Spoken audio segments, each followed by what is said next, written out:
welcome back to the Mannin line. With me in the studio are two Freemasons.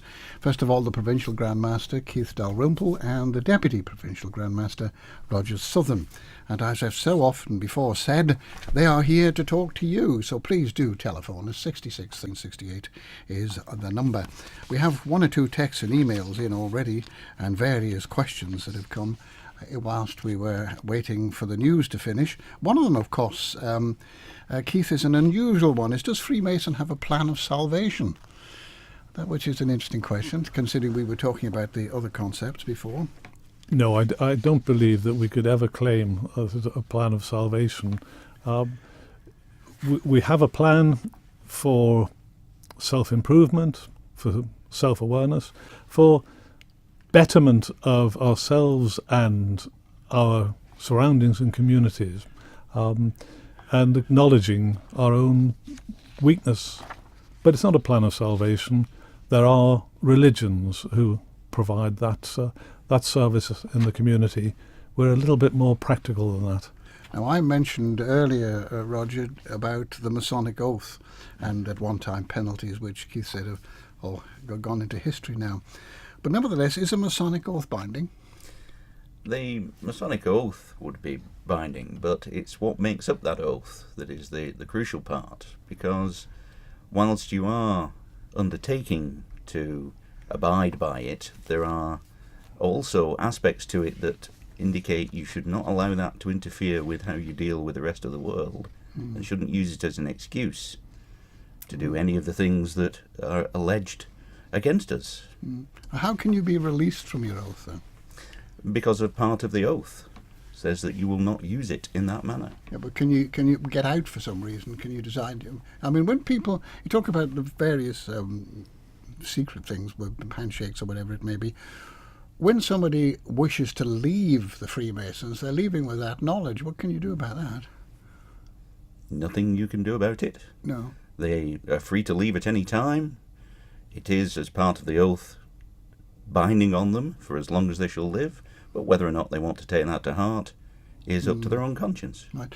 Now, I'm surprised, as our first caller, with text or an email here, I'm surprised to hear Mr. Dalrymple saying that Buddhists are accepted for membership because, of course, they don't have a monotheistic approach, and the various Buddhas are not deities, but examples of those who've attained personal nirvana. I will stand to be corrected because I'm not an authority on Buddhism, but my understanding is that, as with all religions, there is a supreme, and my understanding was that Buddhists refer to the great god Buddha as the supreme deity. Now, I know nothing more than that, and if I've misinformed you, I've misinformed you, but that doesn't change the fact that Freemasonry is open to all good men who will have an avowed faith in a single deity. And there are lodges in countries that are predominantly Buddhist. There are lodges worldwide, even in those places where they were forcibly closed by various administrations. Right. Roger, do you know how many Freemasons there are in the Isle of Man? There are approximately 520 at the last time we counted. Right, so if my recollection is right, that's a declining number. It is, yes, yeah. But we are actually, this year, seeing a slight increase again. Well, what would you put down to the decline? Was it the fact that younger people weren't coming in and older people were leaving or popping off?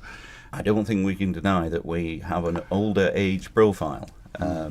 And unfortunately, the big resurgence of membership after the Second World War and into the 1950s and 60s meant that a lot of those people sadly passed on at about this time. So it has been a question not of redesigning how we appeal to members, but getting our message out there again.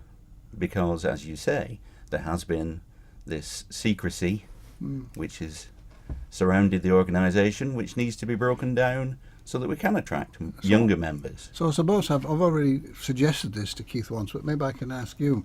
Well, you need new members. Obviously, if you're going to carry out the charitable work you're talking about, numbers are important. So if you're going to do this and you're going to try and attract younger people, how are you going to go about it? Well, it's like any other organisation. If you can attract one or two younger men, they will then find something in it, hopefully, that they think is beneficial, be it the charity work, be it the social side, and then they go back to their circle of friends and say, look, here's something that I think you'd be interested in. So you work on a networked basis. And is it working? And it is working, yes. I mean, I know of at least 3 lodges where one member has then gone out, talked to his friends, brought them to our open meetings like ladies' nights, like social evenings, showed them what we're about. They've met the sort of people that are involved, and they've decided, yeah, it's something they would like to join. Well, Albert has asked us now a question which we dealt with before, but nevertheless we'll come back to it. He says, your guest in explaining the history of Freemasonry and trying to justify Freemasonry in the modern world is saying he believes it's relevant today to use secret devices to protect jobs and provide jobs for others. Well, really, does that include jobs in the civil service and other government employment, etc.? So I'm not too sure you actually said that, but he's interpreted it as that. I didn't say that, and I'm not here to justify Freemasonry. I don't think there's any reason that we have to justify our existence. I was merely trying to explain that the continuing use within our ritual, which are small reenacted dramas of the modes of recognition, whereby one Mason would know another and know his standing within the craft. Simple as that. They're of no use, no avail whatsoever outside a Masonic lodge. So within the craft, so we're talking now about a means of identifying how far down the Freemasonry path somebody has got. Or high up. Yeah, well, which way? Yes. Yeah. So that then takes us to the question of the steps that they have to take to attain that. Are those secret? No. And you know, everything that's within our ritual is available online, or you can go to a bookshop and buy the books of Masonic ritual, and you will see the ceremonies. What I'm anxious to avoid doing is destroy the mystique, because it's something that all Masons, and especially elderly Masons, look back fondly upon. Their own progression through the various degrees of Freemasonry, as we refer to them. There's a difference between personal attainment and mystique, probably. Would you not agree that maybe this mystique is the thing that's causing you so much hassle? It could be, but isn't it one of the great gifts of Freemasonry? Just think, how many authors and playwrights have made a very good living out of conspiracy theories and based those theories upon Freemasonry? Most recently, Dan Brown. But it's gone on forever, the mystique. But you know, I would draw your attention to all those organisations that may have similar charitable, benevolent aims, or merely enjoying the fellowship, that have been introduced subsequent to Freemasonry. Things like the Rotary or the Lions, you mean? Rotary and Lions, but also those that are no longer here and no longer active on the island. The Rechabites, we had the Free Foresters. Oddfellows still exist and still do their work, and the Royal Antediluvian Order of Buffaloes. But Masonry, with 400 years of history, has had to have something that attracted members, and that's the mystique is part of that, I believe. Now, I'm a bit confused here because we're getting a lot of texts and emails coming in, reasonably good response by text and emails, not one phone call. So let me remind those of you who are listening today that this is a phone-in program, and the telephone number is 66 13 68, and our guests are here to talk to you. Now, if one believes that consciousness is a purely physical, and therefore mankind may be created by a clever computer programmer rather than a magical god, does that make one non-religious, David wants to know. How would you handle that, Roger? I would say that's a religious question. By my definition, but it's only a personal definition, that would make him not religious but an atheist, in that he thinks he is the one coming to the conclusion as to what his end and being should be. Well, the religious aspect, I think we'll come to it in one or two other texts and emails in a minute. Another David says, surely being a member of any society with secrets is a questionable pursuit. Why would that be? Why would that be? Why does David think that it is automatically questionable that we have a degree of confidentiality about a very minor aspect of our activities? The myths that have been propounded include things like the Masonic handshake. Oh yes, that's a terrible thing, isn't it? But you can't get into this building unless you know the code for the keypad on the door. You can't access your own online accounts without knowing a password. You have a key card for your bedroom in a hotel, whatever. Access is denied on various grounds, and the Masonic handshake is just merely part of something that we persist with from the days, as I have said before, of the operative stonemasons and the manner in which they demonstrated their level and proficiency in their craft. Now, this is a complicated one. Thank you. The next one. It says, gentlemen, there's many conspiracy theories concerning Freemason, and one is that the Masons are Luciferians. This, I believe, is a belief in Lucifer as a philosophy and not a deity. From Greek Lucifer meaning light bearer, and Masons follow this philosophy to become enlightened through a degree system. Is this true? There's also an idea that they follow the blood path of Cain from the Old Testament. Is this also true? And an interesting fact, God in the Bible cast a third of his angels out of heaven, and a third in a percentage is 33, hence the 33 degrees of Masonry. Also, when mentioning high-level Masons, you can't cut out Jimmy Savile, can you? Well, let's leave Jimmy Savile aside for a minute. What about the others? He has been cut out, and I have no record whatsoever of Jimmy Savile ever having been a Freemason or associated with Freemasonry. His interests and affiliations lay elsewhere. Now, that connection that we've got here between these sections, a philosophy to become enlightened through a degree system, a blood path of Cain, I mean, are all those part of the philosophy? No, I'm not a theologian, and I can't answer in detail questions of this nature, but I can say that my personal understanding of the name Lucifer and the application of Lucifer would be total anathema to Freemasons and Freemasonry. The light, well, yes, we are seeking enlightenment.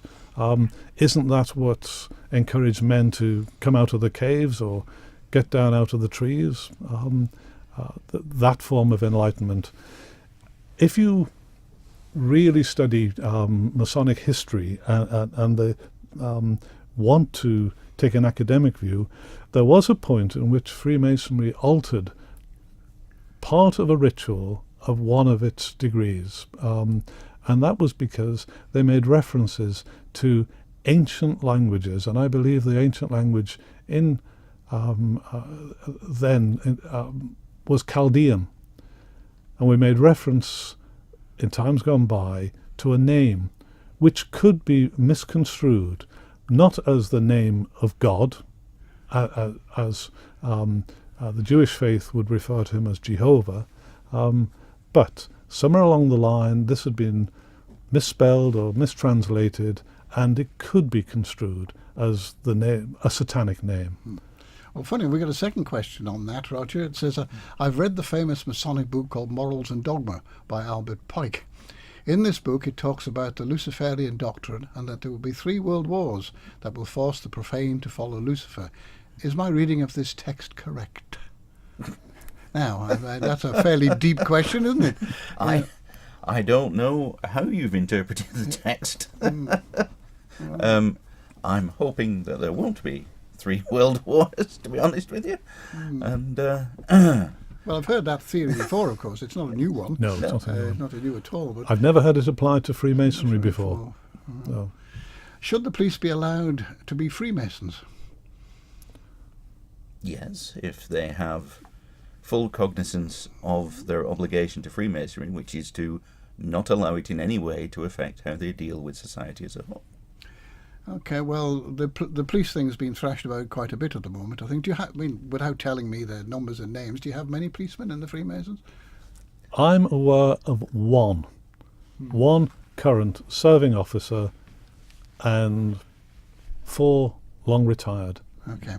Now, please, very much has been made of the money raised for charitable causes. What's the percentage of the total paid to Masonic-related charities? Now, I don't know what it means about the percentage of the total, or percentage of what total, but maybe that's a good time for you to tell us what you pay out and what sort of things you pay out to. An average of 33 million per annum. Not in the Isle of Man, no. Not in the Isle of Man, unfortunately. No, not in the Isle of Man. That's throughout our Grand Lodge. Our charitable donations are made to organisations. Those organisations serve the whole of society, the whole of the community. So that, for example, over the years we have endowed the RNLI, enabling them to acquire new lifeboats. We do not make any requirement upon the lifeboat crew that they should only rescue Freemasons. And there's no recorded instance of a drowning person declining to be rescued by a Masonic lifeboat just because it had the square and compasses on the bow. Has it? There are several. The last one I saw was the Duchess of Kent, which does have the square and compasses, but the first one was named the Freemason. Right, okay. So in other words, well, we're talking about to that, but I know you've handed checks out of lesser extent to all sorts of organisations. If somebody's listening today from a charity and thinks they could do with a bit of cash, how do they contact you? We have a registered charity, the Isle of Man Masonic Charity, based at the Freemasons Hall, Woodburn Road, and we are regularly in receipt of applications from many worthy causes. But as I've said, Roger, we seek to support those organisations in the community who know what they're doing when they receive funds. It's not a case of us setting ourselves up as rivals to those other charities. So, for example, we recently donated funds to hospice for Rebecca House. That was part of the celebration of our 300th anniversary of our United Grand Lodge, the Tercentenary, but also the 10th anniversary of Rebecca House. That's So coming back to that again, in Isle of Man terms, probably you said it and I missed it. What sort of money do you distribute each year? In the current year, this celebratory year, we have donated in excess of £150,000, and there is more to be donated. And this comes out of the pocket of 500 odd members. It doesn't. It comes out of the pocket of Freemasons generally, because we benefit from the central, the Masonic Charitable Foundation, whereby more money enters the island than leaves it. Right. Well, that's an interesting thought, isn't it? Now, we come back to this subject again. Freemasons have to believe in God, but it's not a religious group. So how does that work then, Roger? It's just what it says. You profess a belief in a supreme being of whatever you want to call him or her, and that doesn't mean to say we take any aspects of that into our ceremonies and use them for religious purposes. Right. Okay. Well, now, I think we just one comment, and then we'll take our first caller. Would Keith agree it's a poor tradesman or businessman who relies on being a Masonic for work? I suppose that's like joining a union, being a unionist in this case. I was told this by a gentleman who was a Mason. A poor tradesman who relies upon being a Freemason. I think a poor tradesman will always be found out by dint of not being proficient in his trade. I have no experience of Freemasons benefiting through their business lives as a consequence of being a Freemason. Okay, we might come to that again in another text in a moment, but now we have our first caller on the line, and it's Brenda. Good afternoon, Brenda. Yes, good afternoon. I would like to talk about being a beneficiary of a Masonic charity. Many years ago, when I was 6 years old, my father died quite young and suddenly of a cerebral hemorrhage, and my brother was born 2 days afterwards. In due course, we were living in Manchester at the time, my mother was approached and I was offered a place at the Royal Masonic School in Rickmansworth in Hertfordshire, which I duly took up and had the most wonderful education, which has stood me in good stead right through my life. So I would like to say thank you. Right. When you had your education at that school, was there anything special about it, like you might find if you went to a church school? Anything No. different? No, nothing different.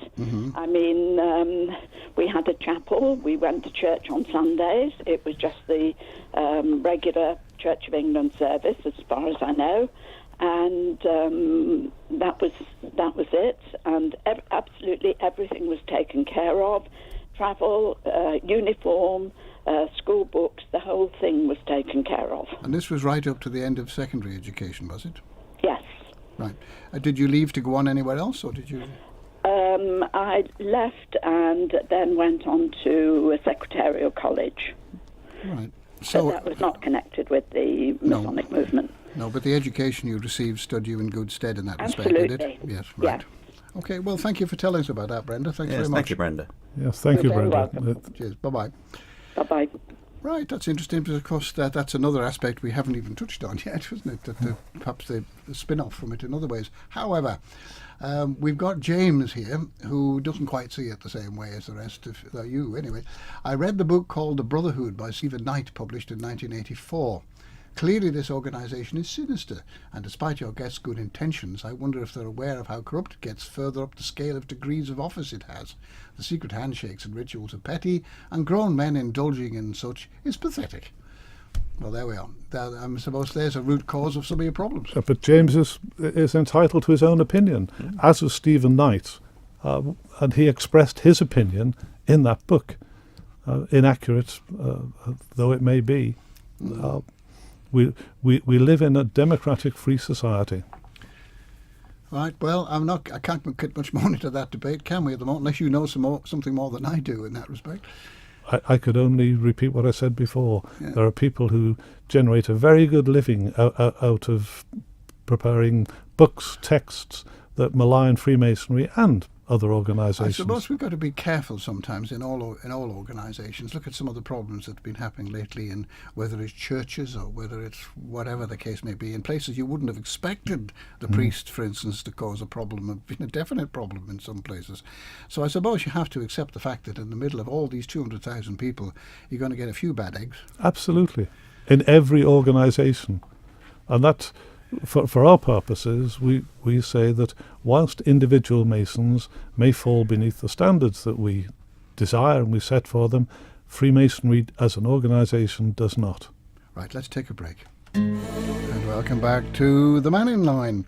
Our two studio guests are the Provincial Grand Master Keith Dalrymple and Roger Southern, who is the Deputy Provincial Grand Master of the Freemasons in the Isle of Man. One of the reasons why Keith is here is that after a recent appearance on Mandate, a number of people said they'd like the opportunity to talk to him. So here he is, eager to talk to you, and we've had one telephone call up to now. So there's something very strange, isn't there? However, we have quite a few texts and emails still, and there's one here which Albert has been doing, I think, a little bit of statistical analysis. He says, as a percentage of the population, there is much less than 1% of the population of Freemasons. That's 520 membership to 85,000 population. Nevertheless, that's double that of the UK, incidentally. In Tynwald, there are at least 10% of the members are Freemasons, which sounds a lot, but that's about 3 to 4 members. Would that be right? To my knowledge, there are a number of elected members who are Freemasons. I'm aware, and you'll be very conscious, Roger, that there are limitations now. Data protection. So I'm not at liberty to take liberties, but I don't think that any of the Freemasons who are involved in politics, be they local or central, would in any way try to hide their membership. Well, I'm aware of the point you asked. That's why I just said, are the statistics right, not the names? Yes, the statistics aren't far removed, to the best of my knowledge. Yes, right. Well, Claire said that when she was growing up in the north of England, Catholics could not join and suffered job and social disadvantage as a result. How does this compare with things today, Roger? It does not compare in any way, because Catholics are perfectly welcome, as is any other religion. And actually, we've never had, as far as I'm aware, an objection to a Catholic member joining. In fact, on the island at the moment, there are quite a number of Catholic brethren. And indeed, they bring their own individual viewpoint to things. They're often extremely good members. Do you find that somebody's religious background influences the way that they behave when actually performing their Freemasonry duties? For instance, if somebody was a Jehovah's Witness or somebody was a Jew or whatever, do they have a different approach? I've never encountered a Jehovah's Witness in Freemasonry. Jews, I don't know yes. whether they're allowed, actually. Yes, Yeah. but their approaches will be a little different by conditioning. I'd just like to clarify the business about Roman Catholicism. The antipathy was from Rome to Freemasonry, and the papal bull was issued threatening Catholics with excommunication should they join a Masonic lodge. Our stance is Freemasonry will not and must not ever come between a man and his religion. But that doesn't apply anymore, does it? Because you've got Roman Catholics. We have indeed. Now, we were talking about Buddha before, and this is an interesting comment, because I have to correct Mr. Dalrymple. No Buddha, including the first, is or was a god. I refer to him to many learned Buddhist texts, and he's quoted a whole lot of stuff here which I can't read now. And there's an important match between the two, and that is the concentration on self-improvement. So there's a common thought there, but I got it wrong about not knowing the hierarchy of Buddhism. If you'll give me the details that he's forwarded, Roger, I shall do some reading. I'll educate myself. It looks like you're going to have a few nights. Now, gentlemen, I believe what you call the profane don't like the idea of high-level civil servants can swear blood oaths, to serve and protect fellow brothers before all others. Is this correct? There are no blood oaths. We touched on that earlier, Roger. And no Freemason would ever countenance concealing any crime, any unethical action. It is totally against all our basic teachings and precepts. But, what is the most difficult thing to open in the world? A closed mind. And some minds are not only closed, they're padlocked. Well, moving on from that, because of course we always get that. We see even in Mannin, we see the same subjects coming back when it comes to the reference of government. It's recyclable about every few months. Yes. So we do get that. But nevertheless, Chris called, and he said his main problem is that you can't choose to join if you're an honest, decent worker. You have to be invited. Therefore, he thinks it's elitist, and that's the problem he has with it. He may think it's elitist, and probably there'll be times when it appears that way, but Roger and I are dealing with 6 applications, contacts that have been made via the internet, people who are interested in Freemasonry, want to know more about it, expressing an interest in joining lodges here on the island, and Roger and I are arranging to meet these individuals. So Chris, if you want to know more about Freemasonry, whether or not you're interested in joining, then contact us, please. Where? At Freemasons Hall, Douglas, ideally. And it can't be missed. Big building on Woodburn Road, looking a little bit more welcoming than it did a few years ago. I might come to that So later. I suppose what we're saying is, yes, maybe in the past it used to be that you had to be approached, but now, if you want to approach us because you're interested, come on down. We're happy to talk. Good afternoon, Howard. Oh, hello, Roger. Just a question to both of your guests. I worked with a chap for almost 30 years, and it wasn't until he passed away that I actually found out he was a member of the Masons. Not only that, but he was very high up, almost a Grand Master. Now, no disrespect to the man, I've still got a lot of respect for him, and I did when I was working, but we were close, we worked close together, but there was never any mention of the fact that he was a Mason. And it makes you wonder, are you, by being so secretive, creating problems for yourself? This man, he would work with you, he would work alongside you, and I trusted him implicitly. But, as I say, that was one thing that he was never mentioned anywhere in all those years, that he was a member of the Masons.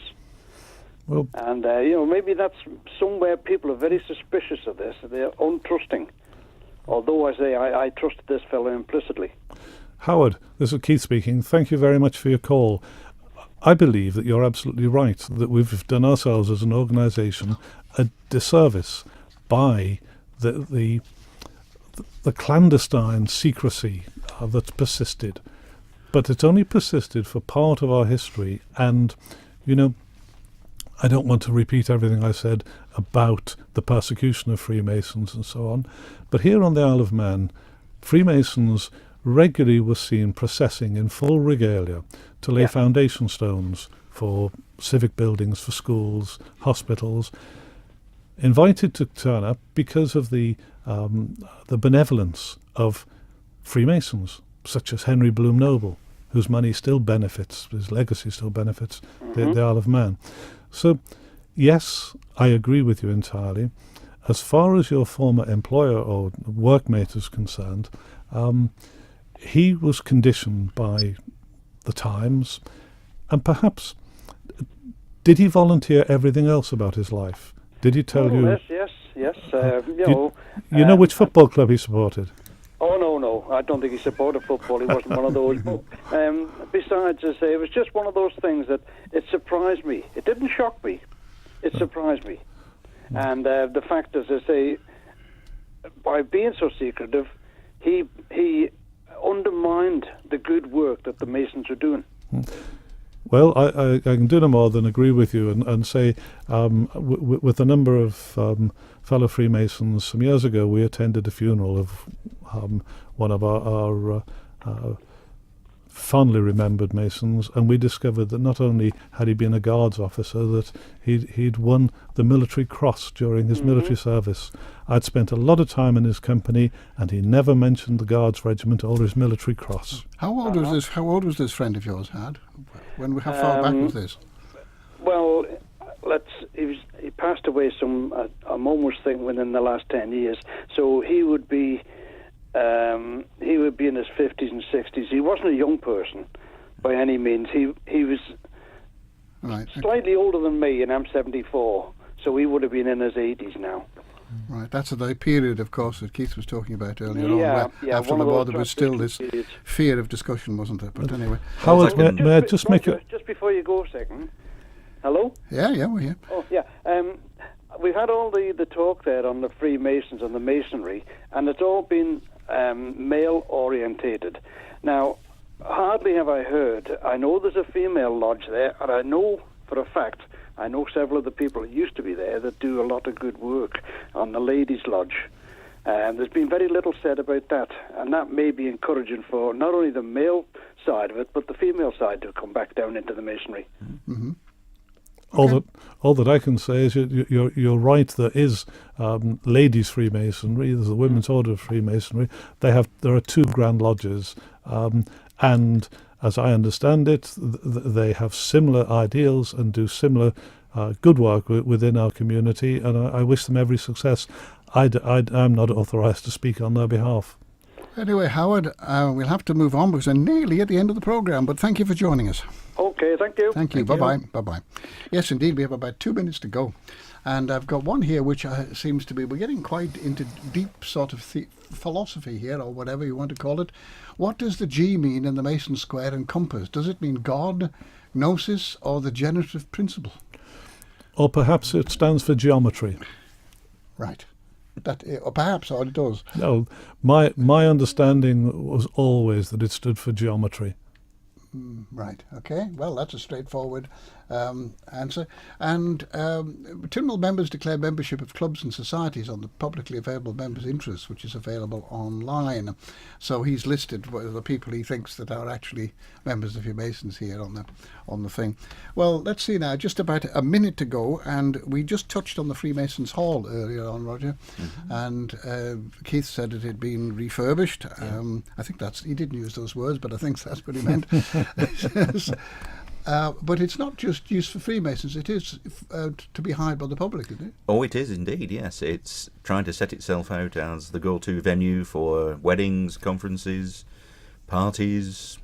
It's had a lot of money spent on the ground floor, particularly, to make it attractive and a quality venue. Yes, and has it still got the fair amount of parking around it? Indeed, yes, yeah. That's one of the big pluses, in that there are venues on the promenade that offer the similar facility. At least you know you can park at the front door. And without going into detail, as we don't have the time now, but I mean, is it a competitive cost? Do you find you're getting takers for this? We've had a very good response. There are a number of weddings booked, Keith. Oh, indeed. For yes. Coming year. Yes, very much so. And also the local charities are taking advantage of the venue for their fundraising activities, which Good. we... Now, very quickly, again, how do they contact you? Same address as before? At Freemasons Hall or www.freemasons.im. All right, well, I have to end there because we're seconds away from the end of the programme. Our studio guest was the Provincial Grand Master of the Freemasons of the Isle of Man, Keith Dalrymple, and for the Mannin line, he was in the company of Roger Southern, who's the Deputy Provincial Grand Master. On the switch was Catherine Nichol, and I'm Roger Watterson. Until next week, goodbye.